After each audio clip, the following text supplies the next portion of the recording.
So the intro is a little long, so saddle up. You'll be bored, but it's fine. You already know it. It's you. All right, ready? You ready to go? Mm-hmm. Okay.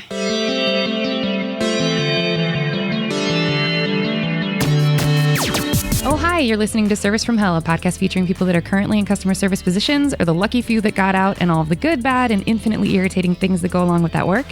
I'm actor and writer Kate Gaffney, and I'm uniquely qualified to discuss this as I used to work at a very busy and very popular comedy club in Los Angeles. And at least one of you listening right now has probably grabbed me and told me you were ready to order when I was running around like a crazy person. So let's eat. I'd like to welcome our guest comedian, actor, and as of a month ago, published author Tez Ilyas. Did I say that right? Yes, you did. That's perfect. Thank you. What an intro. Yeah, it's longer. Get ready. Tez Ilyas is one of the most celebrated stars in British comedy. In 2015, his debut stand-up tour, Tez Talks, was shot in front of a sold-out crowd in London and skyrocketed his career. In 2016, his highly anticipated follow-up show, Made in Britain, went on to sell out every single performance at the Edinburgh Fringe Festival.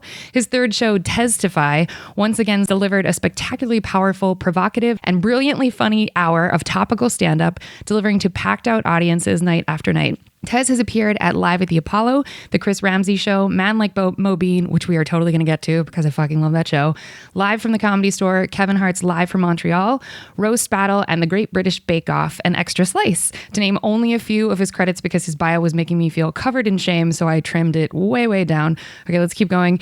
In 2019, he fronted his own Channel 4 satirical sketch series, The Tez O'Clock Show.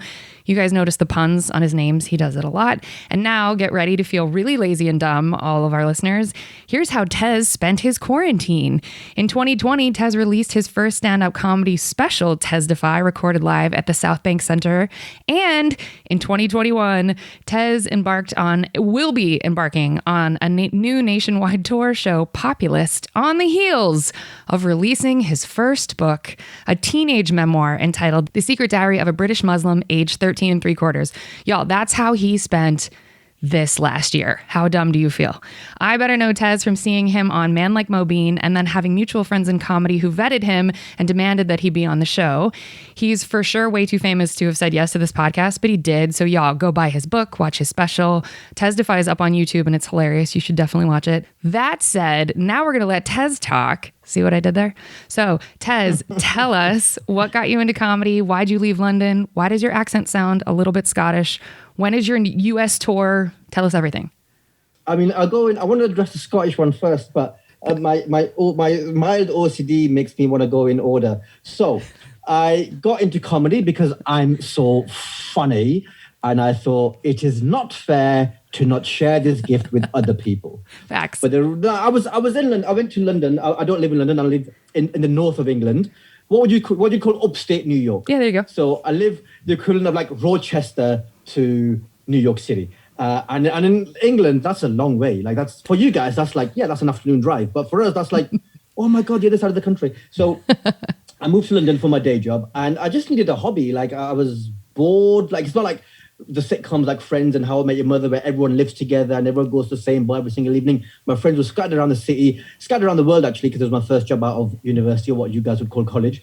And so I needed something to do. And I Googled writing workshops because I thought I'd do some creative writing, make some new friends, that sort of thing. And I accidentally came across a stand-up workshop. And I thought, my friends always tell me I'm funny. I'm deluded enough to believe them. I thought, worst case scenario, I'll meet some new people, make a fool of myself. I can live with both of those things. And so I went on this thing. It was 1 day a week for 6 weeks. The thing is, they don't teach you how to be funny, but they get you into writing, the mechanics of stand-up, the do's and don'ts. It skips kind of 6 months worth of open mic training, I think, going on like a workshop or a course or something. So I did that. And then at the end of the workshop, after like 6 weeks, there was a showcase where everyone on it invited their friends and family. And that was my first ever gig. It's quite a safe space, quite a safe gig. I had friends I told my friends to come in and I was like, just please be inconspicuous, sit at the back, do all that. These motherfuckers came in with T-shirts saying, we're on the Tez tour, and sat right at the front. What like, assholes? Assholes. And that was but then people, when it was my turn to go on, people laughed in the right place and I kind of got bitten. And we're now here almost 11 years later. And yeah, the journey, the sort of things you described have happened, and it's been quite surreal. I left London after 6.5 years into my stand-up career because that was when I left my day job and went into comedy full time. And so I didn't want to spend my hard-earned comedy earnings paying rent in London. And also, like, if I did want to pay rent in London, I'd have to significantly downgrade my lifestyle. And I was in my mid-30s. I was like, I don't want to do that anymore. So I moved back home. My mum's on her own, so I moved back in with my mum. And now I commute from Blackburn in the north of England, and where I need to go. For example, tonight, after this, I've got a gig in Liverpool, which you'll know from the Beatles. I know it from soccer. Give me some credit. I pay attention. I'm sorry, football. There's also football, of course. I do not sound Scottish, so I do not know where you've got that from. You a little bit do. I heard it. The only thing I can think is that the north of England obviously borders Scotland. And so maybe the watered down southern part of Scotland and the hard part of northern England. Maybe there's a slight mix, but it's no one in Britain has ever said to me, I sound Scottish. That's because no one in Britain knows. I'm listening hard, Tez, and I've heard it a few times. I'm like, there's a little bit of Scottish, and I promise you. Okay. Well, it's purely accidental. Scottish. That's Scottish. And I don't know. You Scottish. do it a little more subtly than that. Scottish. Scottish. But okay. No. Okay, fine. And your final question was, what was your last question? When is your US tour? My US tour. Well, now that you have voted out the guy who wouldn't want me there, not that I think Joe Biden particularly wants me there, but, he's not overtly against me being in your country, I don't think. It's something that I want to look at. Obviously, we got to look at this Corona stuff as well. But maybe 2022, maybe hit the major cities, New York, DC, LA. You feel called towards, you think DC would have, I guess that makes sense. That's sort of Michigan. Crushing it in Michigan. That's a huge market. Dearborn, right? How do you know about Dearborn? I am very well versed in American geography. From watching, last time I was watching WWF and WWE growing up. So they always live from Pittsburgh, Pennsylvania. So I'm like, Pittsburgh is in Pennsylvania. Okay, good to know. And so, they went across, I'm not saying it's not amazing. I don't think I could list all 50 states off the top of the dome, but I kind of know a little bit. And I know Dearborn, Michigan has a massive Muslim American population. That I'm aware of that because, when you're on Twitter as well, you just absorb things. You just absorb information that you're just there. And you're just okay, Dearborn has a big Muslim population. Check. That's so interesting. Okay, I had heard that too. There's also, I believe there's a Muslim population, weirdly it's not Nebraska. It's in a pocket of Kansas. We have weird spots where there's Muslims who are, yeah, it's cool. It's the community. All right, so I have to understand. So I want to go back really quickly.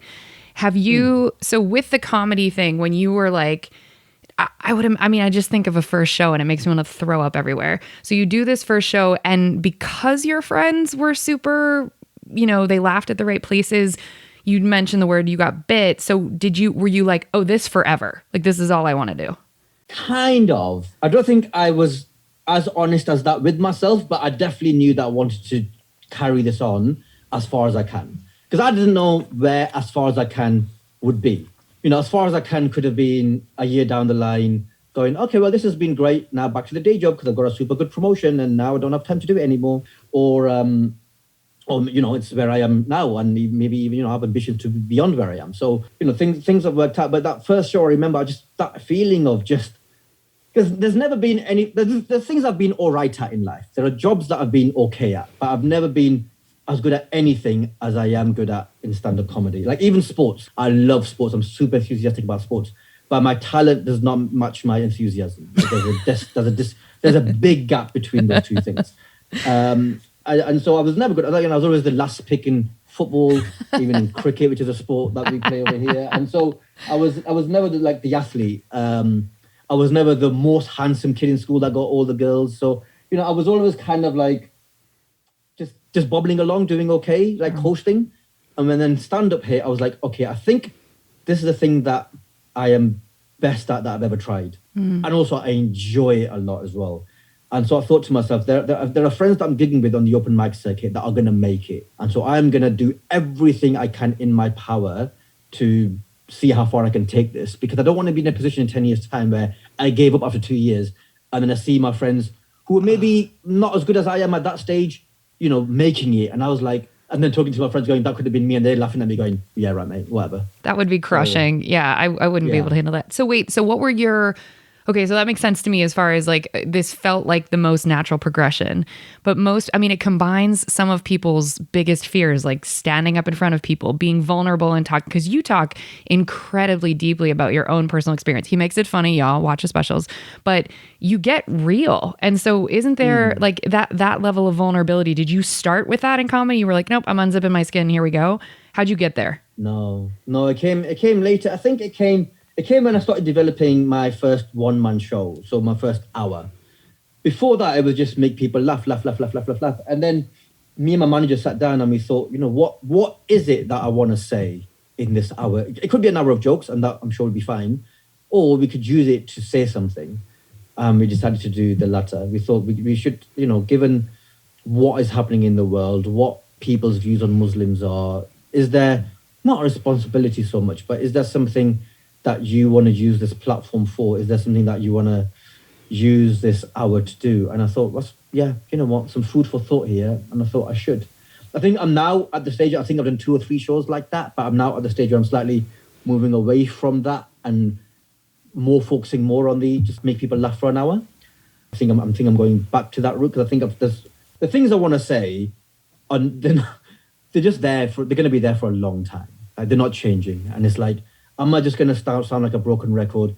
As the world is getting more and more polarized, is my show going to be more polarizing? I don't want that. So I think I kind of write to a theme anyway. So why not leave all that stuff I want to say in the subtext rather than the pretext? That's fascinating. Does that make sense? Yeah, for sure it does. Yeah. And I feel like, just dealing with, you're making my brain bleed. Like, I hadn't thought about the fact that you have addressed a lot of, hate crimes and just overtly different treatment towards Muslims in whatever country you happen to be in. And so it's, you don't want to be the dude beating that drum, but I understand that conflict but you still want to have purposeful dialogue that's not just like fart jokes and burps and whatever. And it's like, haha, isn't this funny? It's like, yes. Yeah, that's a really hard balance. That's interesting to see. It'll be interesting to watch what you do in the future. Okay, so you wrote a book in quarantine? I did. You did that. Yeah, like a real asshole. So I'm like an absolute dickhead. Yeah. How? The worst person. Just wrote a little. Look how thick it is. Yeah, that's a lot of pages. It's a tomb. Yeah. Look how cute I was. Look at how cute you used to be. What happened? Look at 13 3/4 Tez. You know what? I got handsome. That's what happened. Now you're getting the ladies. It's good. Wait, so what? How did you do that? Why is the question? A publisher came to us right at the start of lockdown and just said, do you fancy writing your memoirs? I think people might be interested in that. And the idea of writing a book was so daunting. Because if I write one, I want to write a proper one. I don't want to write like 100 pages. I want to write a proper book that people can sink their teeth into. And so I thought about it and I thought, well, it is. And then it seemed like lockdown was going to prolong and it didn't seem like this is going to be a 1-month thing. So I thought, you know what, maybe this is the opportunity to, tick that box off the bucket list and be like, yeah, I've written a book. So we talked about it back and forth to the publishers over a month. And then we virtually shook hands, and then I started writing it over the summer. And it's a memoir of my teenage years growing up in the north of England during the 90s as a British Pakistani Muslim kid. And yeah, it was just a fascinating experience going down memory lane, talking to my friends, talking to my family, going over my school reports, which I've kept in meticulous condition because I was a nerd. So that was what a good kid he was to keep that and not throw it away. God bless him. And yeah, it was amazing experience to do. And I'm so glad I got it done because it was hard. I realized like since I quit my day job and since my third show, which I wrote in 2017, I've been a bit lazy. I haven't really written that much. And so I lost the stamina of working, of the discipline of sitting down and working 6, 7, 8 hours a day. I don't have it anymore. And so finding that again over the summer was a challenge. But I managed to do it. I had a brilliant editor who gave me some good advice along the way and checked everything when she needed to. So that was good. And then, we released it on my birthday on the 8th of April. That's So, yeah, fantastic. it's now out there. The hardback, the ebook on the Kindle or wherever you get your ebooks from, and also the audio, which I recorded myself, obviously, because I'm a comedian.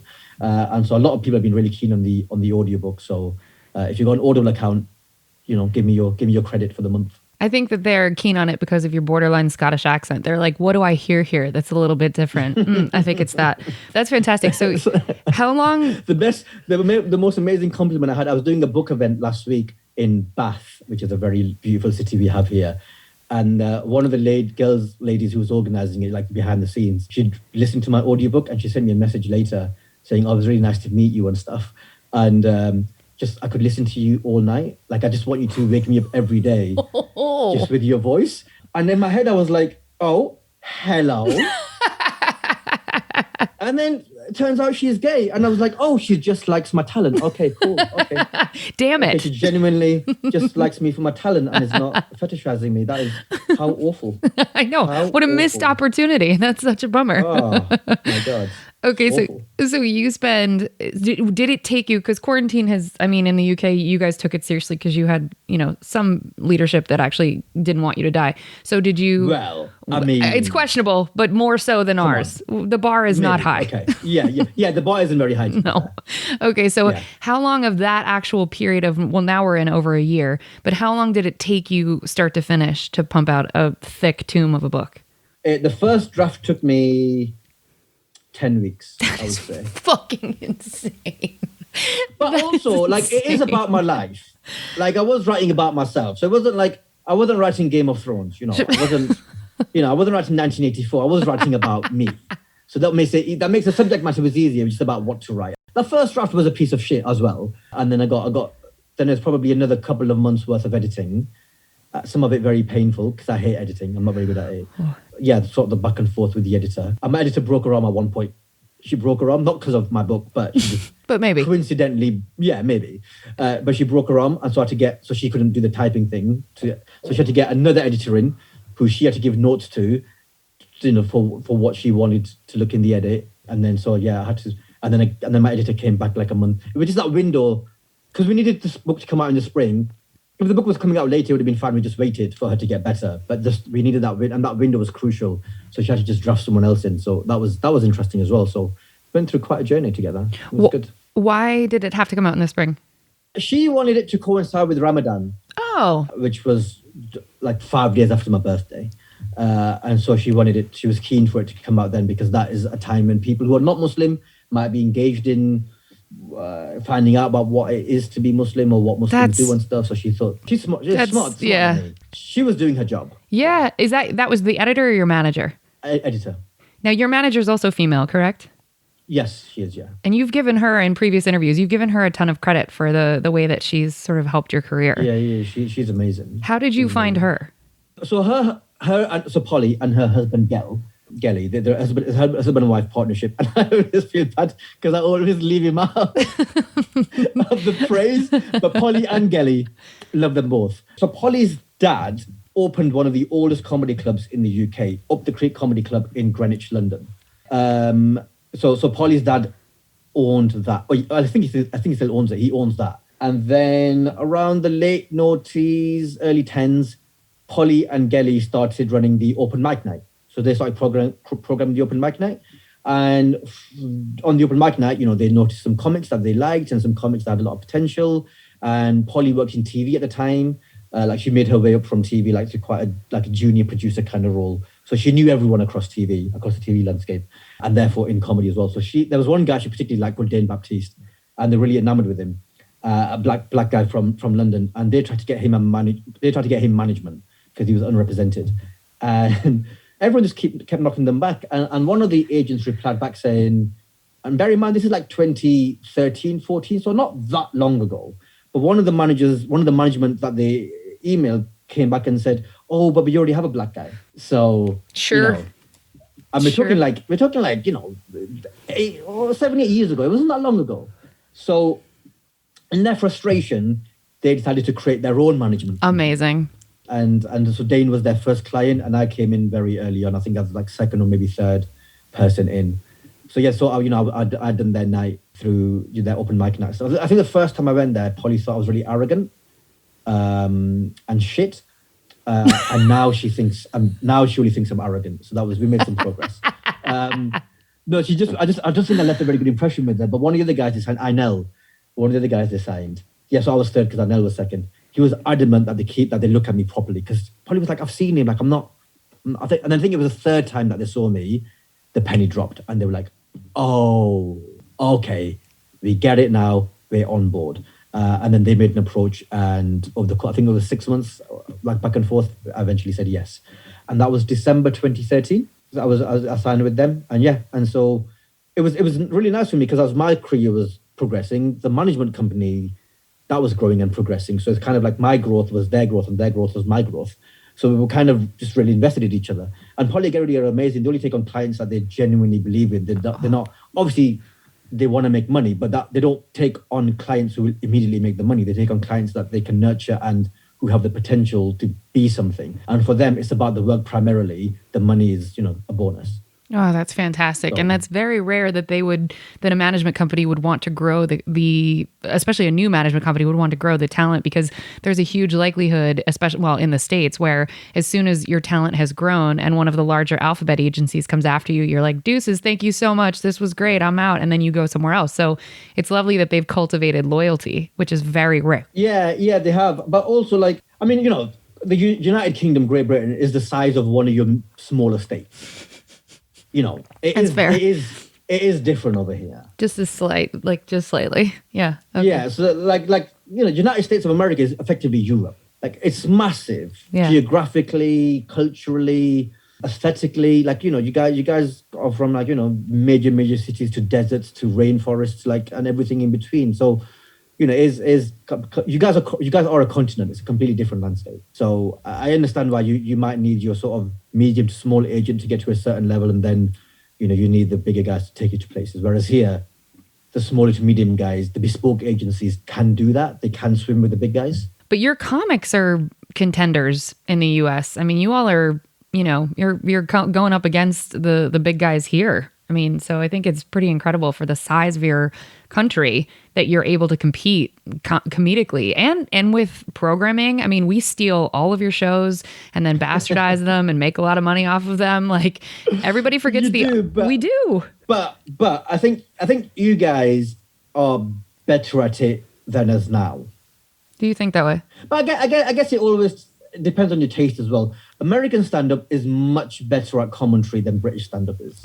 Do you think that really? Yeah, Dave Chappelle, Sarah Silverman, Bill Burr, all those guys. Britain is very, very good at observational, whimsical, sort of laughing at ourselves, laughing at each other kind of thing. But if you want to do commentary about society, Americans are where it's at. Ricky Gervais and Eddie Izzard are two of the most prolific, in my opinion, commentary comics, wouldn't you? Or no? True. But Ricky Gervais is very divisive. He is, deliberately so, yes. But then I guess so is Bill Burr and Dave Chappelle, I guess. But I guess there was I think Ricky Gervais was very inspired by American comedy, though.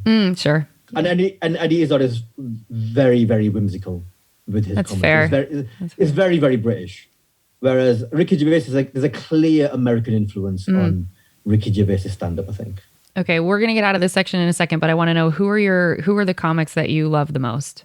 I'm putting you on the spot. I mean, the obvious stand-up people, Dave Chappelle is an absolute hero of mine. In Britain, we've got a guy called Stuart Lee, who I love to bits. He's absolutely amazing. Do check out his stuff on YouTube. I think BBC America will probably carry some of his stuff as well, but he's great. But then I'm a massive fan of writers. I get massively influenced by Trey Parker and Matt Stone, Armando Iannucci, who wrote The Thick of It, and also Veep, which you guys will know over there. And, the guys who wrote Rick and Morty. I remember the first time I watched Rick and Morty, and I couldn't enjoy it. I only enjoyed it the second time I watched it, because the first time I watched it, I was too angry.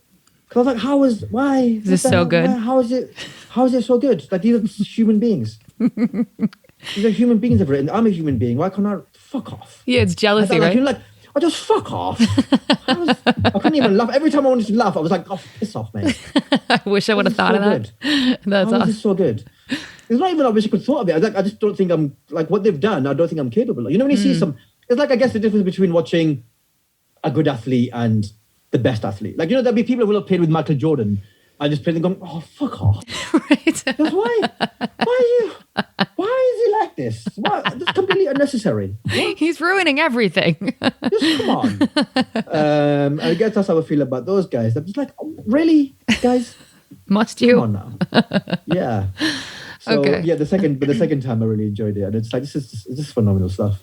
So yeah, I get very inspired. Like pretty like I watched South Park. I watched the whole of South Park at a very particular age, very formative years, and it had a massive influence of me. This idea of like, everyone and no one's a target sort of thing. It's very, very... Which is a brilliant model. If they're going after everybody, then nobody gets to be precious, which is so perfect for comedy. Yeah. And also they're just really funny. Yeah, they are. Just really funny. And just, like I'm Muslim, so I hold my religion in a lot of reverence. But there's something about watching something that holds nothing in reverence. It's quite something. Have you seen Book of Mormon? I have seen the Book of Mormon, and it was very blasphemous. But despite that, it's one of the best things I've ever seen in my life. Top to bottom. Because Christians and Muslims believe in the same God, right? Correct. So I'm watching that, and I'm like, this is also my God, but it just is brilliant. Yeah, and that says a lot about you that you were able to watch it with a bit of detachment, because I think that probably was a hard thing to watch. Yeah, I don't think people are objective enough in society. I agree. I think people just take things too personally. Yes. And I'm like, I think people have every right to be offended. Be offended. Great. Maybe write a tweet about it. But also, just get over it. Like Yes. you could just get over it. You could just choose to. Like that's a choice, right? It's often, yeah. There are so many things that offend my sensibilities that I just choose to not interact with. I'm like, all right, well, they're doing their thing. And also, like, audiences are a great barometer of what is generally acceptable. So whilst you might get the odd audience that lets stuff fly, maybe, I don't know how it is in America, but in Britain, audiences, and I'm talking about like your blue collar, working class, plumbers, etc., like they will not let blatant racism, homophobia, whatever, fly on a stand-up stage. Like they might have an un-PC sense of humor, and they might let more things fly than an artsy-farty liberal, sure. But if you're overtly racist, or like, if a white guy was to come out and just liberally sprinkle his set with the N-word or the P-word or something, the audience would not allow it. The audience would... I've seen it where I've been heckled with something racist, and before I'm able to use my wit to shut it down, the audience have shut that situation down. And I'm talking about like bear pits, Friday, Saturday night comedy clubs, where you're fighting for every second of stage time. And the audiences do not have it. So I just think there is something about like, if something offends, because something will offend everyone. I put out a tweet yesterday that said, who called it the Indian variant and not Vinda flu? And actually most people took it in the spirit in which it's intended. But there were people just there going, I don't think this is appropriate. 300,000 people have done it. And I'm like, but you don't have to think about that. Like, you could just think, maybe he didn't mean this to mock 300,000 people. Maybe that's not what he's doing here. And maybe he's a comic. And like maybe finding the humor in things is kind of an important part of surviving all of those things. Because could you imagine these people going on duty with paramedics? Like, they wouldn't last half an hour because paramedics have the darkest sense of humor. Yeah, you have to have a dark sense of humor. And if you ever mic'd paramedics, our society would demand all of them lose their jobs. Sure, cancel them all. Yeah, because that's who we're becoming. But I just think there should be some grace given to comedians. Otherwise, it's just going to be some watered down shit. And also, they will come for your heroes. Ooh, and they are. Well, they are. Yeah, they will come for all of us because we've all said some stuff, especially when you're working stuff out. Yes. Oh, the stuff I've said at open mic nights. Jesus. I'm glad I didn't record my sets because if they ever got leaked. Because there's a time to experiment and you say stuff and you push stuff and you see what you can. Because also, different people can get away with different things. Also true. There are things that Bill Burr can get away with that, someone else wouldn't be able to get away with because he's Bill Burr. He's a certain amount of charm, charisma, cheekiness that other comics don't have. There are things that Sarah Silverman can get away with that. What's her name? I guess she isn't getting away with it now because they're coming for her, aren't they? Joke by joke, they are coming for Sarah Silverman. Yeah, they are. But there are things that Sarah Silverman got away with for years which I think is unfair, by the way. But there are things that Sarah Silverman got away with for years that. What's her name? Eliza Schlesinger, Amy Schumer. Amy Schumer. That people never let Amy Schumer get away with. Sure. Because people liked Sarah Silverman for slightly different reasons. So different comics will get away with different things. Black comics will get away with things that the rest of us can't say and that is right. That is correct. Does that make you fearful for the future of comedy? No, I guess a little bit, but I also feel like the most skilled comics will find a way to navigate this, and the most skilled comics will build an audience who will protect them, I think. Oof, that's fair. I mean, look at Andrew Schultz. Whatever you might think about him, the guy's an amazing writer, but there are things that he says on stage that other comics could not get away with. Because of how he delivers the joke, but also because now he has an army of fans to protect him. So whether or not he gets another Netflix special, or whether or not the entire Hollywood machine decide he's too toxic to work with or too raw to work with, or whatever the term might be, he's got an army of fans who will protect him, so it doesn't really matter. And I guess that's what we're all striving for, right? Is to have our own fan base that we can monetize, so that if they do ever decide that our jokes were not really too inappropriate, or not, you can't say them anymore, whatever, then we got our fans who are like, well, we don't care because that's what we loved you for. That's great. That's a really... Yeah, you're making me, I'm trying to keep the pace moving, but I'm so interested and want to ask you 100 more questions. All right, we have to get out of this section because I have 1,000 other things to ask you. Okay, so folks, we hope you enjoyed your apps. We're going to move on to the entrees after a quick break.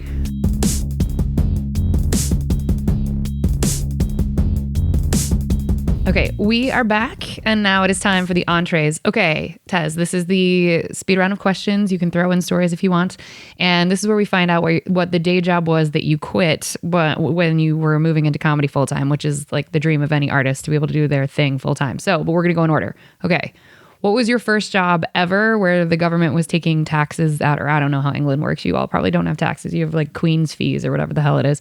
But like, what was your first job ever? My first job ever wasn't taxed because it was a paper round.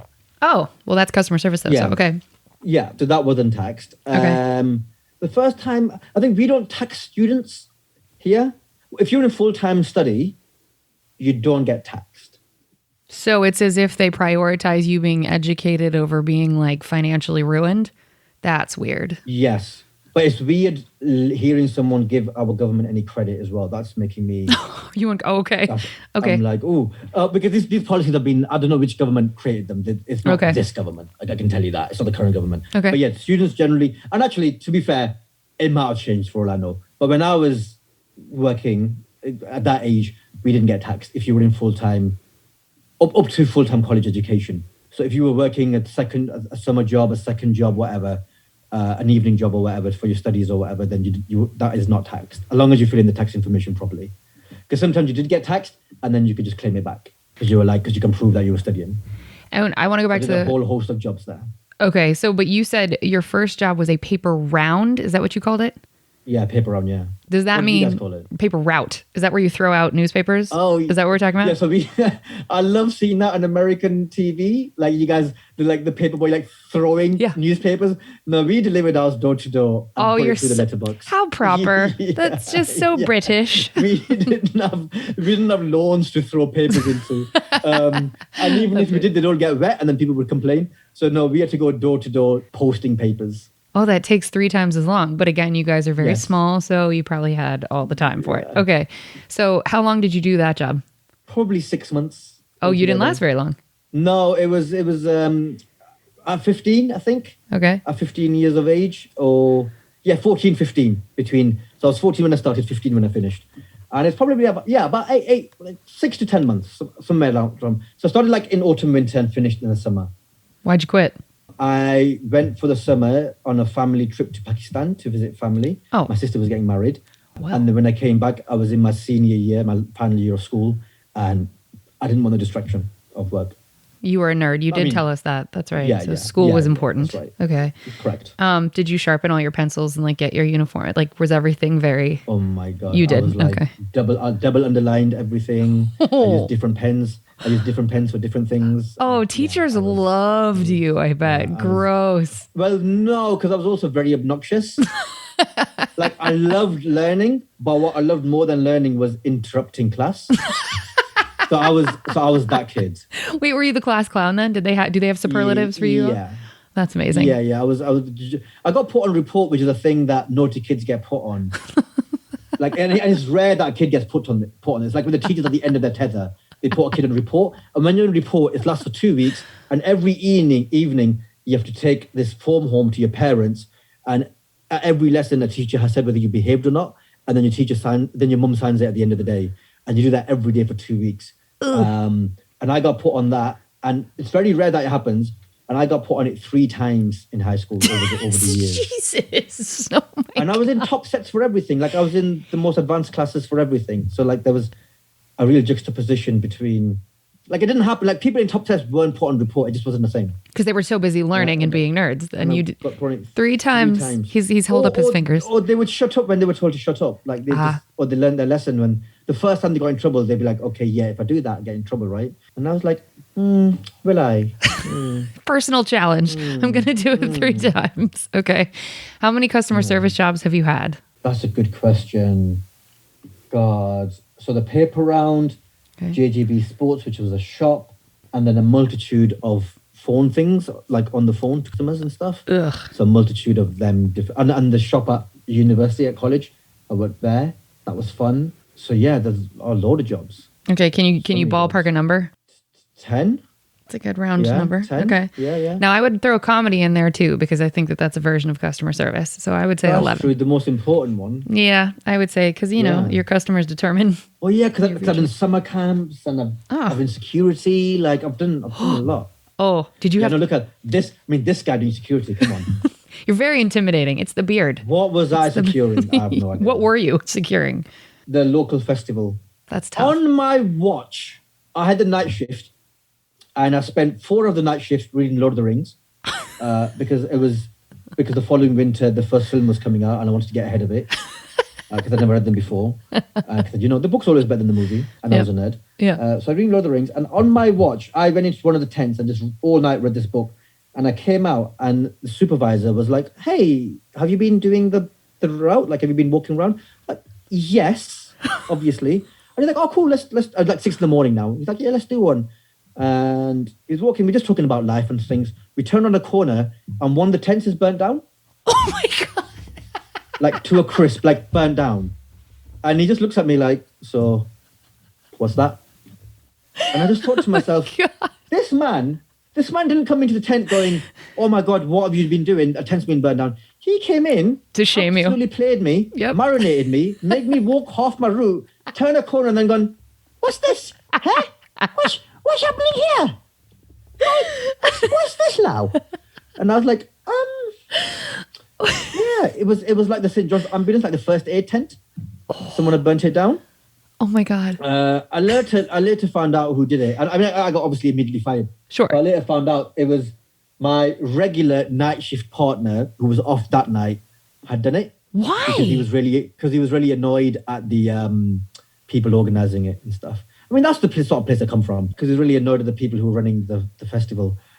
And he didn't realise I'd get sacked, so he's a bit sorry about that. But yeah, that's what happened. Wow. I mean, God bless that supervisor who's like, "Oh, this is gonna be a long experience of punishment." What's this? Cannot. What's happening? What's this now? What do you think this is? Like, what's going on? I would have just been like, "This was standing an hour ago. What? That was so fast." Wasn't it always like this? Was it? Isn't it meant to be an example for people?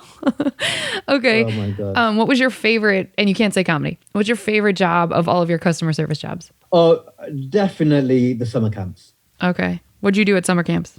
So I did a couple of summer camps in Britain, in England, at my university. So one of them was it was called NAGTY, the National Academy for Gifted and Talented Youth.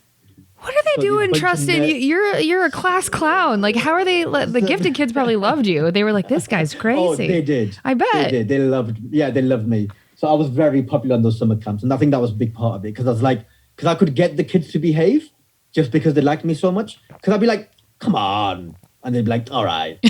So it was very much a sort of, because you're asking me, okay. I'll do it. They're very much, that sort of relationship. They'd be like, Tess, could you just come and get the... I'd be like, Nick, come on now. And he's like, I just don't like you. And I'm like, but for me, come on. And then he'd be like, no, okay then.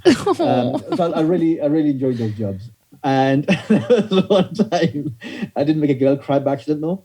There's one time, so I really enjoyed having dinner with the kids. So everyone else, the other counsellors always had dinner with each other. But I liked having dinner with the kids. And there was one time I was with this group of kids I've been looking after all day. And this girl sat next to me. She must have been no older than 14. And she'd got her dessert. She got like her dinner. She put it down and she looked away. And she had a gingerbread man on her tray. And I picked up, I bit his head off and put it back. I mean, it's funny. It's funny. It's a funny thing to do. It's funny. Right. She turned around and started crying. Good. I hope you felt bad. Poor thing. What do you mean good? Why? I just go and get another one. Why are you crying? But the kids were so scared that I'd get in trouble. One of them owned up to it. Get out of here. You taught those children how to lie for each other and not snitch. What fantastic lessons. Because the kids were like, he's a grown-ass man. He would never. Who should know better. He should not have done this. That's why they're gifted. Yeah. And as a mature, gifted youth, I will take this, I will take the hit. I'll take this bullet. Oh my God. And at no point was I like, you don't have to do that. I was like, I was just going to ask you that. Yes. You're like, yes, Thomas, you should absolutely. That's a really good idea. Oh God, that's why you're my favorite. This is a life lesson. That's why I did it. I'm trying to teach you how to take up for one another. We taught those kids a lot of resilience. I was on it with my best mate, and that was a bad idea. Of course. And we just gave the kids awful nicknames. There's one girl who was blind in one eye, and we called her Blinky, just because, but she loved it. I think she was so used to people tiptoeing around her entire life. Sure. She was like, she just really enjoyed it. She felt like she was one of the gang. And she just loved that people called her Blinky. I can't. I mean, I think it's bringing them into the fold and not treating them as precious. Wow, right. Here, I'm amazing. I do it the same way when I'm on stage and if I'm interacting with the audience and I see a member of the audience who's disabled, I don't think to myself, well, I'm not going to talk to that person. Because, they can't handle it. Yeah, because I'm like, no, if I'm going to talk to that person and if they're a dick, I'm going to roast them. 100%. I remember once this is the worst thing I've ever said on stage, but I was at a gig and the guy was in a wheelchair. I asked him what he does. He said he was a priest. And I was like, oh, so have you not prayed to get better? And, it was fun. It was just fun for everyone. We all had a good time. Oh my God. We all had a good time. It was nice. I'm crying. What did he say when you said that? He was just like, that's not how it works. And I was like, well, how does it work? Because Jesus turned water into wine. Can't he give you legs? I don't understand. Well, I was like, I know. I'm crying. Sorry. I cannot. Hurt myself. You weren't that sorry. You just repeated it. Yeah. Oh, okay. So I want to go. So real quick. So you were camp counselor for a minute, but when you said, I wrote it down. I also did it in New York, by the way. I was a camp counselor. I came to Camp America. Oh, you did? So I was a camp counselor in a summer camp in upstate New York in Bear Mountain. And it was a rough-ass camp for kids from Harlem, the Bronx, Brooklyn, Queens, the Black Latino kids. And so everyone who was working on the camp were also from those areas. So suddenly I was, coming from England, I was suddenly with people who were in the Crips and all that sort of, and I was like, oh, this is, I feel like I'm in a film. That was pretty cool. And on that one, I struggled to get up in the mornings. And there's one morning I slept in and missed the call for the kids and that. And it was the second or third time it happened. Over a few weeks, the second or third time it happened.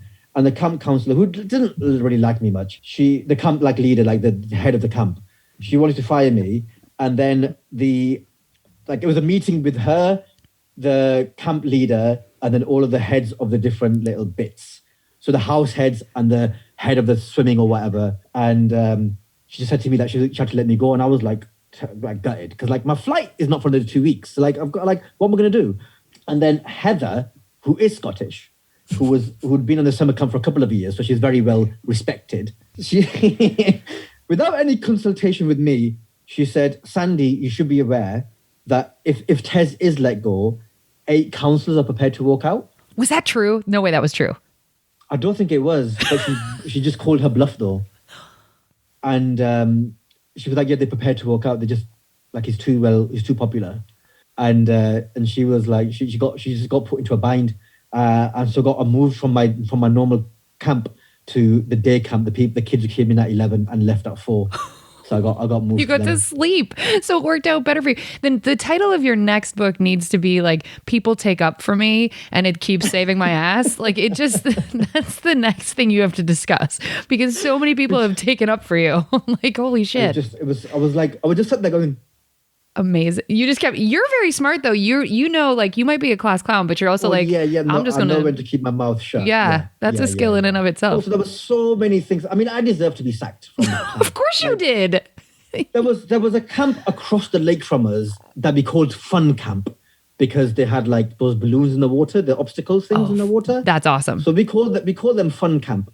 So one night when we had a curfew, me and my fellow friends, the adults, that is, we sneaked round the lake to that mountain and just... No, you did not. He's making a gesture as if he had like a sharp object in his hand and then just went towards those inflatables that were for the kids. He went and popped the things for the kids, just to be clear. Go ahead. So you did that and then what? Went back to the camp and pretended like nothing happened? Yeah. Okay. Great. We went bear in mind we're in curfew. So we went to a bar before that called Legends, and they had merchandise that had Legends on it. So we bought that first, and then did the thing that I just described. Mm-hmm. We also run a couple of fire circles there, but it looked like a really fun camp. Sure. Not that I could see much of it in the dark, but regardless, that's what we did. Sure. And then we came back. I went to breakfast in the morning wearing Legends t-shirts, and people were like, "Where have you been?" And we're like, "Just right here at this particular bar." That was it. That's all we did. We definitely didn't go over there. At one point, we locked the head of each camp thing. So there was like the small kids, the middle kids, the senior kids, and the ones older than them. So like each one had like a head, and they slept in one place, and we locked them in. Like we padlocked the outside, and then threw the keys into the lake. That's not true. You absolutely didn't. Yeah, because it was like because at some point, where was it? There were like 4 of us waiting on this. One of them locked himself in because he was going out with one of the girls who was the head. So he locked himself in. So we had a man on the inside. So he could do that. So he could throw the scent off us from the inside.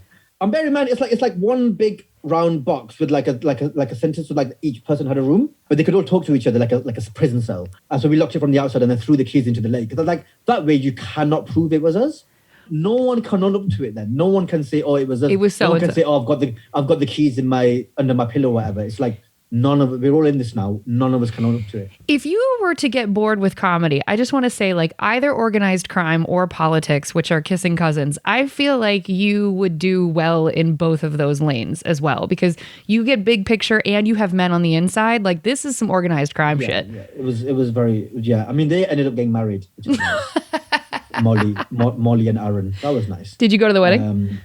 I did. That was the second time I've been to New York. Is in 2011. That's how I know Rochester because that's where the wedding was. Okay. Otherwise, how else would I know that name? Yeah, I mean, the reason why my tour show in the winter is called Populist is because a lot of people tell me that I should run for politics, and I wanted to write a show about why that is a really bad idea. Good. Well, you're going to speak to it. Don't answer it here. Particularly unsuited to it. Okay, well, watch the special that he's in the middle of writing, folks, to answer that question. Okay, what was your least favorite of all of your customer service jobs? Always the ones on the phone. Like, I had this one job where we had to, like, when you're calling people to sell them things. That's ugly. That's wicked. Not nice. It's wicked. So I was, like, ringing people up trying to sell them timeshares in holiday homes abroad. Is that true? Is that real? Yeah. Oh, I have a movie. I'm like, I don't believe in this. Yeah. I didn't sell a single. I think I worked there for 2 weeks. I didn't sell a single thing. I ended up getting. Oh, there was one time where I rang up someone called William Wallace, and that was interesting because he's Scottish and you're also Scottish, and it's like Scottish roots, and there's And there was when he was like, "Oh yeah, I'm not interested," and I'm like, "Oh, but you can take my timeshare, but you'll never take my freedom." My freedom. And then he went, "Really?" And I went, "Yeah," and then he hung up. So. He just says, "Really?" and you just say, "Yeah." Yeah, I said it. Yeah, it has just happened. Bear in mind, I've called him. Sure. It's not like he's called me and I've gone, isn't William Wallace a wonderful name? He's called me. I mean, I've called him and then I've been cheeky on top of that. Yeah, that seems to be your approach to a lot of things. Like earned cheekiness. Yeah. Okay. I left that. Well, I got sacked from that job because there was one evening I couldn't be asked going in. And wait, I want to translate that. I couldn't be asked is one of my favorite British isms that exist. It's like can't be bothered. We would say like, fuck off. I don't want to do it.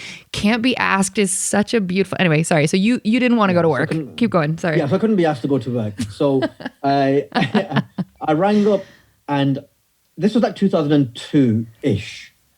And I said that I had SARS. Tez. So SARS had just broken out at that time. It was like the coronavirus of 2002. It was bad. I was really worried about it. It was really bad. So I told them that I had SARS, and the woman, like the supervisor, was like, and I was like, yeah, I can't come in. Oh my God. And then she was like, okay. And then the next day I went in. You couldn't have gone in if you had SARS. You would.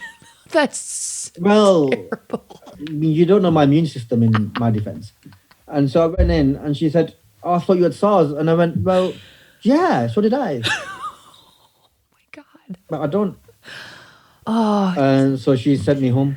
And then I came in the next day and she said, when I sent you home, you were sacked. Like that was a wrap. That was it. Don't ever come back in. And I was like, oh, okay, cool. Glad we got that cleared up. Yeah. I have SARS. Oh my God. Wait, how did you get roped into phone jobs? Just needed like this sort of vacancy. Like I can't remember where I saw them, but I just needed like just different jobs and stuff. And okay. Different vacancies in different places. Yeah. What's the weirdest thing you've been asked to do whilst on the clock? Oh God.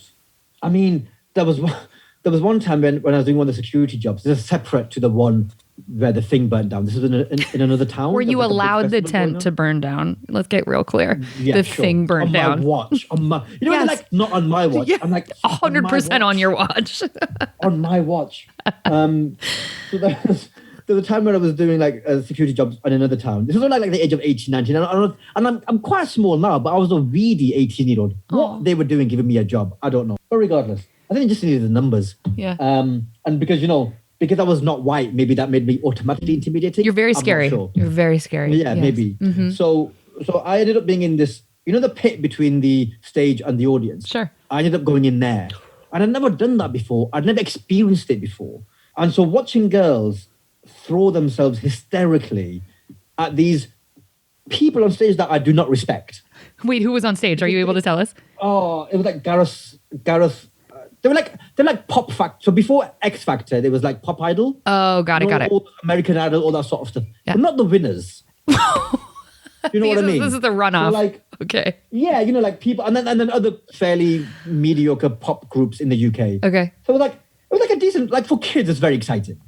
But for me, they were doing nothing for me. So I'm watching these girls and I'd never seen it before. That sort of Beatlemania. That's sort of like, but I'd never seen it before because my sisters just weren't that type. So I'd never seen it before, and I couldn't stop laughing. I was like, oh my God, this is really funny. And then I was like, oh no, I think she can't breathe. And then we kind of dragging girls out of like the front. No one died. It was fine. Oh, okay. But when someone's too hysterical and they're like, maybe they were fine, but they looked like in trouble to me. Sure. Anyway, so we ended up dragging people out of there into the pit where they had space and stuff. There was one time where one of the pop artists, he left and we got to talking like some of the girls at the front. And bear in mind, I'm like 17, 18. It's like, when people are chatting you about that age, you got uniform on, you feel a bit like, yeah, I'm and good. One of the girls said, oh, so do you talk to him backstage? And I'm like, yeah, obviously. For hours. Like, yeah, he's waiting for us now. and she gave me a poster. And she's like, do you think you could get him to sign this? Tez, if you say what I think you're going to say, I'm going to be so mad. I'm going to be so mad. And I'm like, yeah, but I can't do it for free. You son of a... So, keep going, finish. I got a 10. I got a 10 rougher or something. And then I went backstage to find him. Uh-huh. I couldn't find him. You didn't try. You do not know that. You're smiling. I do know that. Keep going. And I couldn't find this particular pop star. Gareth Gates was his name. Gareth Gates. And so I found a pen and signed it. That's what I thought you were going to say. The money was a surprise. I didn't know it was going that low. So you were going to charge her for your signature. I would not have predicted. Yeah. Go ahead. I would argue that I'm now more famous than Gareth Gates is. You know what? That's probably true. But at the time, I was a fucking nobody. You were a scrawny 18-year-old pulling bodies out of a... Yeah, okay. So did you find her again and give it back to her? Did she at least have the poster? Okay, well, that's good. Yeah, she got the poster. She was... Honestly, she's so happy. She was chuffed, as you all like to say. Yeah, she was chuffed. Bare chuffed, mate. Wait, that's up there. Was that was the weirdest thing you've been asked to do? Is to fake a celebrity? Standing in that pit and just watching and pulling people out who are too hysterical. Okay. I think in customer service, that's the weirdest thing I've done. That's pretty weird. Now, you might have a lot of answers to this. What's an incident that would make any of these customers ask to speak with your manager? So when I was working, before I came to Camp America and before I went off to do my interesting day job in London, I got myself a call center job in Blackburn for British Telecom. So that's like you sit there and people who got problem with their phones and stuff, your house, your landline. Oh. Who's your landline provider? Well, the Comcast out here. AT&T and stuff like that. Yeah. So like for them. Eventually, I was working for the British Telecom. Okay. And so people ring in with their problems. My line's not working, blah, blah, blah, all that. Which is ironic because they're on the phone to call you and tell you that. Anyway, go ahead. Exactly. Or the bill's too high, numerous things. Sure. My bill doesn't seem right, etc., etc. Or where's my internet, blah, blah, blah. So I figured out a cheat. This is shocking. This is so off-brand for you. Wow. So the second someone connected to me from being on hold, it's seamless, I put them back on hold. So they don't know they've been connected. They're on hold, just through to me, back on hold again. So as far as they're like, oh no, I'm still on hold. I then dial them back into the system. And so when the next person answers the call, one of my colleagues, I then let him deal with the customer while and neither of them know I'm on the line. Wait. Okay, I want to get real clear. You can hear the same call because you picked it up. You are connected. Yeah. And I dial them back into the system. Tez, I can already see where this is going. Okay, go ahead. So you're I dial them back into the system. So they don't know they don't know someone's answered the phone already. And then the person who have dialed them back into the system and they pick it up, they don't know that someone else is on the call. So then they deal with the call. It's great. My favorite is when, because it's random who picks the phone up next. Sure. And when the call center is in India, that's the funniest because you can hear the frustration in the customer's voice. Oh. And I'm like, oh, you could have had me, but now you're with David from India. And so that was always really Wait. See, where I thought this was going was then would you like make commentary on the line because you could hear? No. Oh, see, I thought that's where you were going. That would be way too much. Yeah. But I can't. But when the customer, when the person now dealing with that call goes away to handle the query, I can still hear the customer. So when the customer's frustrated talking shit, or whatever, I can hear all of that. And that's really funny. Yeah, if they say like terrible racist shit, I would have jumped in and been like, people can still hear you. And so we had to average, I think it was like, you had to average like 4 minutes per call. So after 4 minutes were up, I would just take myself off the call. This is the problem with hiring smart people, the workarounds. Like so it was the perfect crime. Yeah. I had the best stats. I'll bet. They were on point. Because I was like, and then I would just spend my days surfing the web, doing whatever, fantasizing about blah, blah, blah, blah, blah, applying for Camp America, things like that. Wait, but that was... I ended up getting caught eventually because someone listened in, as in a supervisor listened in. You know when they like listen to your calls to make you doing a good job? Yep. They listened in for like a half-hour period and they were like, hey, you took no calls during this half-hour period? So they suspended me with pay, ideal.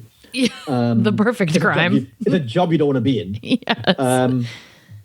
So I eventually came back 2 weeks later for an interview, and they were like, "Yeah, can you explain this?" And so I had a union rep in with me, and I think what I said was, "Are you ready?" No, I'm not. Go. What is it? What I said was, If you say SARS, I'm ending the podcast. I just found out that morning Tez, nobody's dead. Nobody's dead. that my girlfriend's pregnant. Ooh, worse. And, you know, in my culture, Tez, you know, you're so ruined. stressful. You're just ruined. I didn't have to finish the rest of the sentence. I'm like, because, you know, in my culture. Oh, you asshole. And then just a dot. Crickets. And the union person with me was like, oh my God, that is, what do you need? What do you need?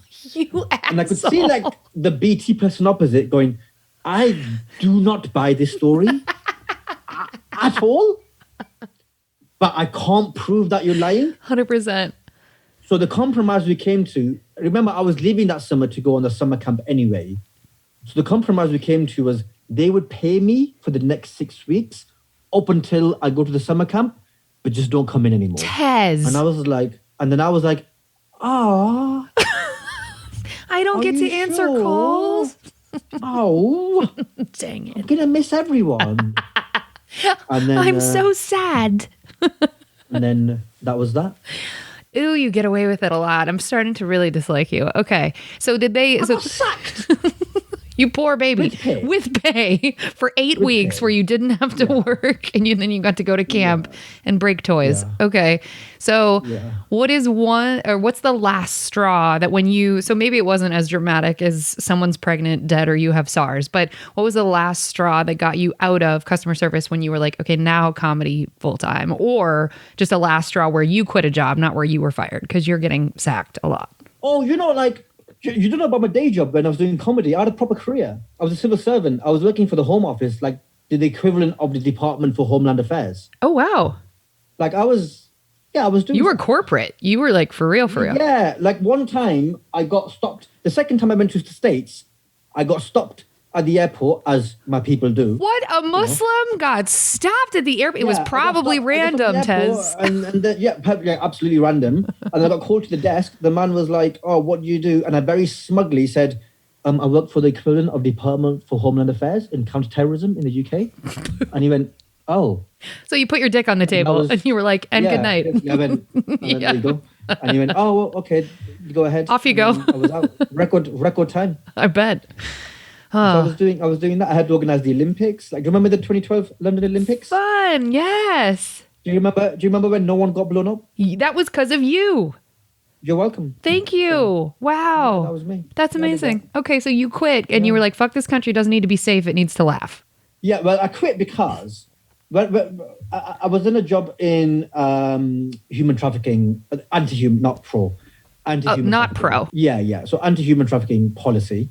So we were like, we write the laws that the agencies then implement. Implement. Yeah, that's great. That's the word. Implement. Yeah, which is a great job. I loved it. It was good. Did you? It was a part of the government that felt like we were doing something well. Because also, like every single policy you can create has the opposite lobby, whereas there is no pro-slavery lobby.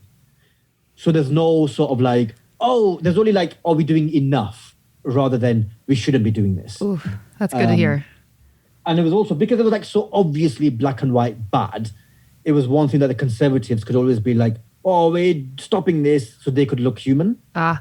They could be like, see, we're stopping human trafficking. Like that's how low the bar is. Sure. Like, but we're stopping human trafficking. And I was like, you're fucking supposed to stop human trafficking. Your kids shouldn't be in sex slavery. Don't pat yourselves in the back for that. But anyway, so that was a great job to be in. And then, but that was a time where like I kind of, the Conservatives got like the equivalent of your Republican Party got voted back in, and then that kind of like just my motivation completely left. I was like, I need to get out and comedy was doing well, but I just needed to like be earning enough money so I could leave my day job full time. And it was a lovely coincidence, but I made a short comedy for the BBC called The Go Home Office, where my character, who's a civil servant, and the civil servants in Britain have to be apolitical. They can't have a political voice. And so you work for the government of the time. So if the government changes, you stay in your job. You just do whatever policy the government wants you to do. That's the job of the civil servant. Hard. Yeah. So in this fictitious scenario, like a far right government came in and they'd rename the Home Office the Go Home Office. And so on this particular episode, another brilliant British comedian called Nish Kumar came in to see me, and he had to justify why all South Asians were allowed to remain in the UK. All of them? Every single one of them? Yeah, all of. He thought he came in about himself and his family. But I was like, oh, no. Why do you lot? The whole of you. Stay? Yeah. And with no sense of irony about myself, because I was just doing my job. Of course. And so I was, in the end of this little sketch thing, I'm not happy with his answers and end up deporting everyone. All South Asians? Yeah. Oh, okay. With no sense of irony. Sure, right. And so that's how it ends. And then and then the Home Office found that. Like 2-3 months later, they were like, what is this? And I'm like, is it that it's not funny? Because I need notes. I'll take notes. what is the issue with the piece? And they were like, no, this is bringing the department into disrepute. Like, this is a conflict of interest. This is, you're under investigation, pal. And I'm like, can I just quit? And they were like, 100% yes, please leave. And so that's how I left the Home Office. I did a 10 stretch. I did 10 years. That's a long time. For Her Majesty's government. Now, and I didn't even get a card. Well, that's a bummer. She was busy though. Busy. Not from the Queen, but from my team. Oh, well. Like a goodbye card where everyone signs. I didn't even get one of them. But you know what, though? Had they done that, had they thrown you a goodbye Tez party, then they may have all come under investigation of like, well, did you guys make videos too? So it's, working for the government is tricky and not in a fun way. So you get out and then you're like, but it happened to coincide with the time where your income was enough, or was that when you were like, well, I can move out of London? Just coincidentally, I got a really good job at that point. That I was like, great, if I leave London, this is going to work out. Because this was before. This is the end of 2016 now. So, and Man Like Mo Bean didn't come out until 2018, right? 2017. You shot in 17. 2017. Okay. Yeah, it came out in 18. Yeah. Okay. Yeah. And we're eventually going to get to talking about that because I love that show. Okay. Have you ever told a customer to fuck off? In your cleverly branded, they didn't know they were being told to fuck off kind of way, but you... Yeah, not in so many words, but I guess the way that I kind of put them back in the system and fob them off to other people. I'm glad you see that as that, because that's 100% what that is. Mm-hmm. That was me telling them to fuck off. Correct. Because the first time it happened was just me being really fed up with the customer, finding I couldn't work out how to do their thing. Sure. So I just put them back in the system. And then I was like, oh shit, that worked. Oh damn. Holy shit, that works. New business model. And so I was like, this is what I'm doing from now on. And I did it for 3 months. 3 months I did that for. For shame that they didn't catch you prior to then, because it means they weren't paying that much attention. So it's really their fault. Again, as with all things. I mean, absolutely. Yeah, okay. How many bodily fluids have been on your person whilst you were on the clock? What did you mean? Well, mostly like this is a bartender question because I've been barfed on so many times, but you worked at a summer camp, so I would assume kids probably threw up on you, right? Or they were gifted, so maybe gifted kids don't barf. I don't know. No, they were kind of an age where they knew how to use the toilet, bathrooms and all that. Yeah, and all that sort of stuff. Okay. I've never done catering or food service. You're lucky. So I've done a lot of jobs, but I've never done that. And I don't drink, so I've never done bar work. So that's the one job I've never done. So I've avoided that. Can I ask, and you don't have to answer this, would it feel like a moral conflict if you were to serve alcohol? Not if I was a waiter. It would not. I would be like, fine, it's part of the job. If I'm working at like Tesco, like if I'm working at the department store and people are coming to get their groceries and part of their groceries is alcohol, fine. But I'm not going to work in a bar. That's very cool. And I didn't know that. Okay. Do you tip? And this is interesting to ask someone in the UK.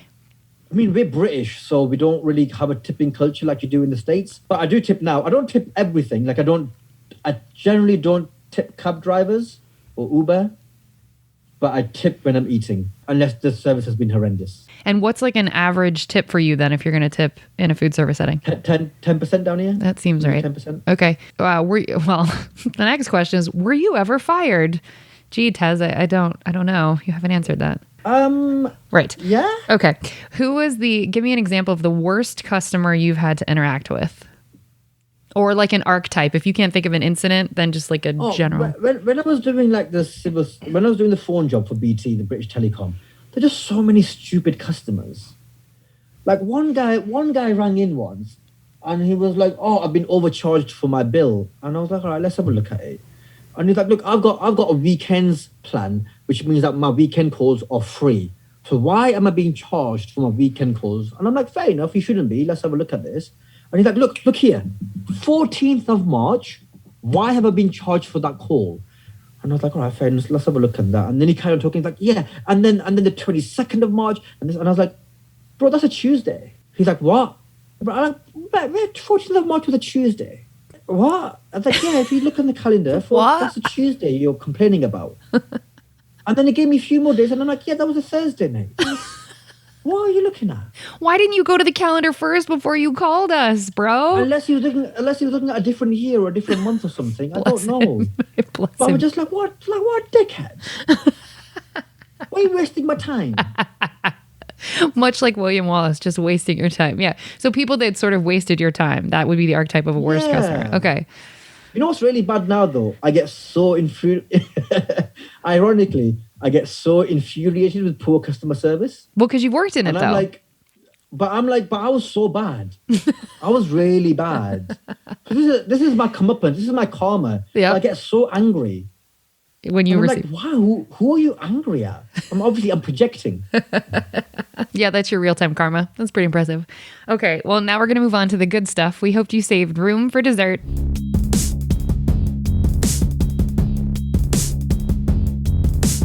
What was the nicest thing that a customer, or in this case, maybe a camper, has done for you whilst you're working?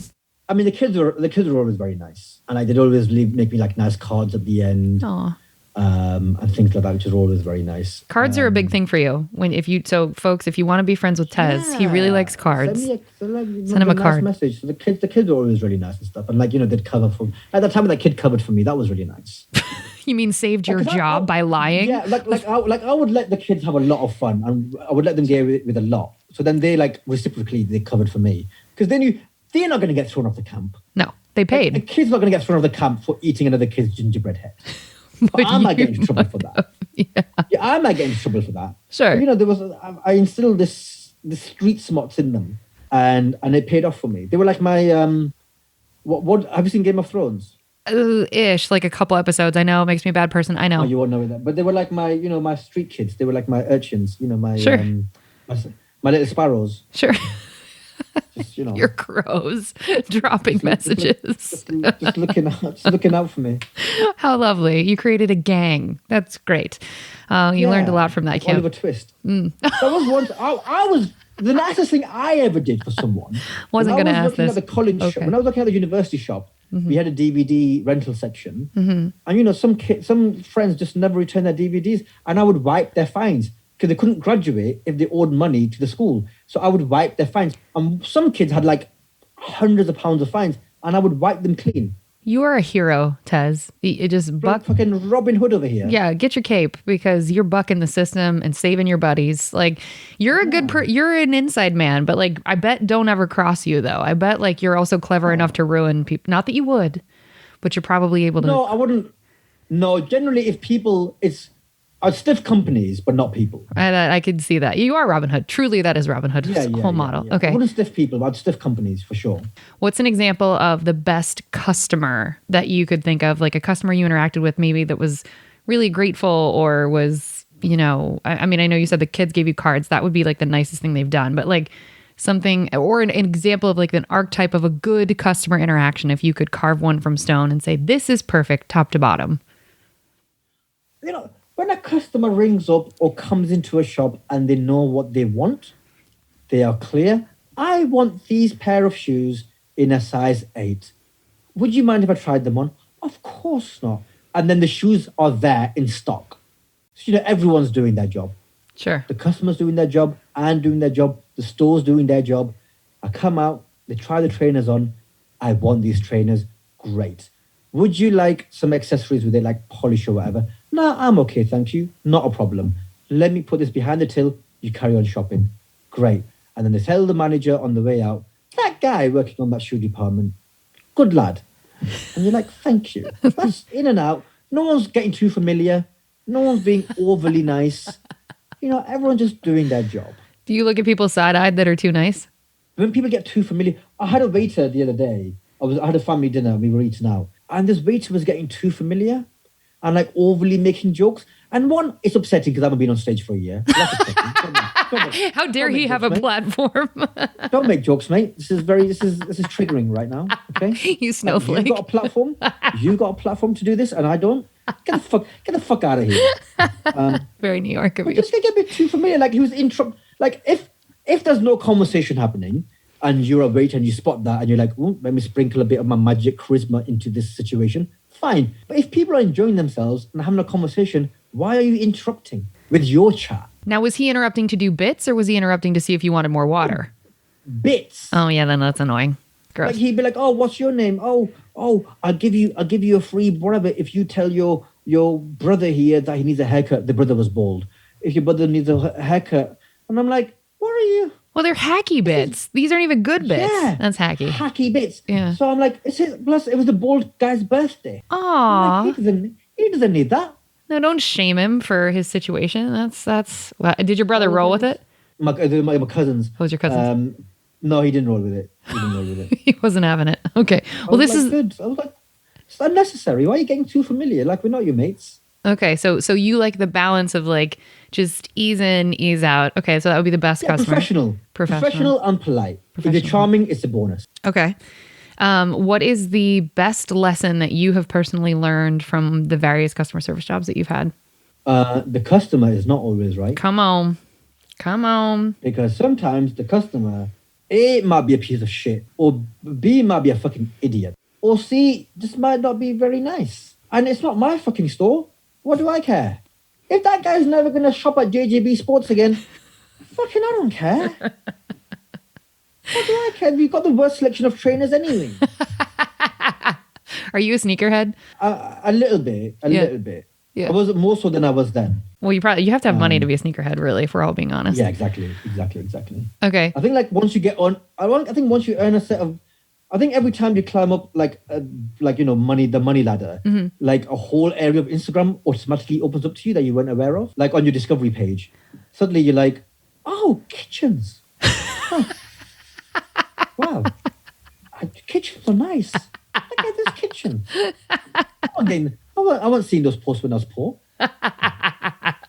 They were just showing me discount coupons to fast food. Right. Now I'm seeing. I was like, what patios? Damn. I'm going to remodel a house? I can own a house. Wow. Okay.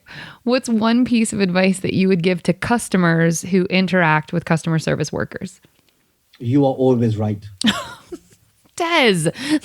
Do not take shit from these people. This is conflict. These people are fucking beneath you. All right. Why would they be in this job if they had their shit together? You fucking let them know this. Your brand is conflicted. Okay, great. No, that's really good. And that marries what you've said earlier. Good.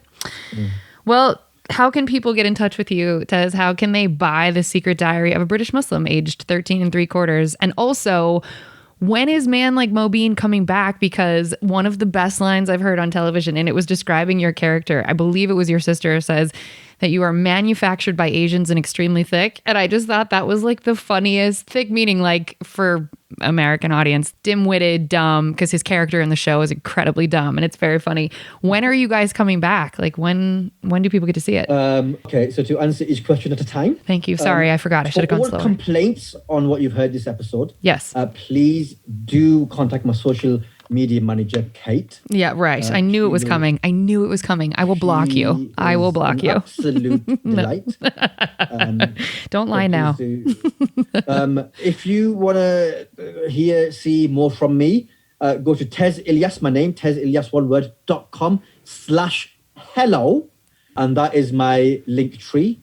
And that has links to my book, to my merch, to my tour, to my podcast stand-up series with BBC Radio 4, to Man Like Mo Bean, to my Channel 4 pilot, to the Tez O'Clock Show, to everything I've ever done, to my Cameo and all my social media links. So they're all on there. tezilyas.com/hello. TEZ. In that tone. You have to say it that way. You have to say it out loud when you type it. TEZILYAS.com/hello. Okay. Hello. So your book, I've seen it on Amazon. Is it for our international listeners? Does Amazon it's coming out? I think you can get it from Kindle now. Kindle now. And the audiobook and the audiobook I think you can just get now. But the hardback I think is coming out in North America over the summer. Yeah, I think you can order it now. People you have can. done, but obviously You can. Yeah, just obviously you have to wait for Amazon Europe to deliver it to you, and it can take a bit of time, and maybe it's more expensive. I don't know, but Amazon US will have it, and other bookshops, etc., will have it in the summer. Amazing. At some point. And when is Man Like Mobeen coming back? Because I've seen Gaz on interviews where he's like, yeah, we're doing, and I saw like that it looks like there's another series, but I think COVID probably interrupted. Yeah. Have you seen? Are you up to date? No, don't ruin it. No. Okay, so I won't ruin it then. Please don't. There is a season 4 planned. There is. Yeah. Okay. Don't tell me anything else. So we will see you eventually in that same thick-brained character. Yeah, there's a really smart one. Yeah. Okay. Yeah. Incredibly intelligent. Everything is wicked. Wicked. I heard what you said. That's my catchphrase. I know. That's my catchphrase. Yeah, I know. Yeah. Which is wicked. In case you have to catch his. Not you sound totally different on the show too. Like, do you change your? You know what? When bro, yeah, I do. Because sometimes when I'm in the character, I speak like this, innit? So you know how like Latin Americans have their own, like Hispanics have their own accent and kind of their own language. I can't do the accent, but like that ASA, all that sort of stuff. Like they have their own vernacular thing. British Asians, South Asians, we have our own pattern of speech and language, and how we speak in that show is very close to what that is. Particularly my character. Yeah, sometimes it's a little hard to understand sometimes for us. Yeah. Bro, what are you doing, bro? That's kind of the British South Asian equivalent of like your Hispanics. Okay, because you roll your R's, and that's interesting. That's very interesting. Yeah. Okay. And is the girl who plays your sister, I should have written down her name. I don't have it in front of me. She plays Guz's sister. Guz's sister. That's right. Okay. Because I'm like the best friend, right? I'm like there's a sweet friend and a dumb friend. And how did you know him ahead of time? Like, or did you audition for this? So I did audition, but we'd met before that. And I remember at the end of our audition, after I left the room, they turned to me and were like, so how long did you spend rehearsing that? And they were like, and Gus was like, no, we literally improvised that. And were they happy that you guys were so good? Yeah. Oh, okay. They were just like, I think they were minded to cast someone with a bit more profile than me at the time. In my role. Got it. And so I think when they saw our chemistry, they were a bit like, what have you been doing? What is this? It's like with me watching Rick and Morty. Why did that just happen? All things come back to that. Completely unnecessary, that. When they started chemistry, they were like, we can't really deny that. You guys seem like, that's cool. Yeah. Okay. Well, folks, we're going to drop your checks now. Thank you so much for listening. If you want to help us out here at Service from Hell, we'd love to have you subscribe, rate, and or review the show wherever you listen. It will help us reach more people that need to be schooled on the art of being kind and will be catharsis for those of us still working in the industry. If you want to get in touch with us here at Service from Hell directly, send us your receipts at servicefromhellpodcast@gmail.com. We'd love to hear from you. Remember, if you can't afford to tip, you can't afford to go out. So don't be garbage and be good to people. It's easier that way. Thank you, Tez, so much for being here. This was lovely. You were not at all surprisingly very lovely, although you have taught me that organized crime is probably the way to go.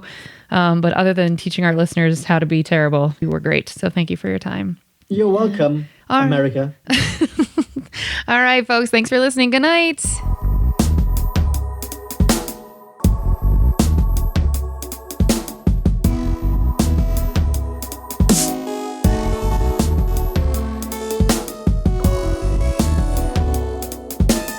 That was fantastic. You were super fun. Thank you. You were a really good interview, by the way. Oh, that's very kind to say. Thank you so much. Yeah, I really enjoy it. You're welcome. I like listening. It's good. Yeah, and you're very good at it. Oh, you're very funny. I cannot believe that you let a fucking first aid tent burn down. I cannot believe. So bad. It is bad. So bad. I think there's nothing you can do. Because usually I'm quite good at talking my way out of things, but there's nothing you can do with that. There's like that happened on my watch. It's just the thing is, I did do a round like at the beginning of the shift. I went round the park and it wasn't burned down. Well, of course not. It happened on my, but I couldn't be like, oh, it was already there. When I get you. It was definitely happened on my watch while I was reading Lord of the Rings.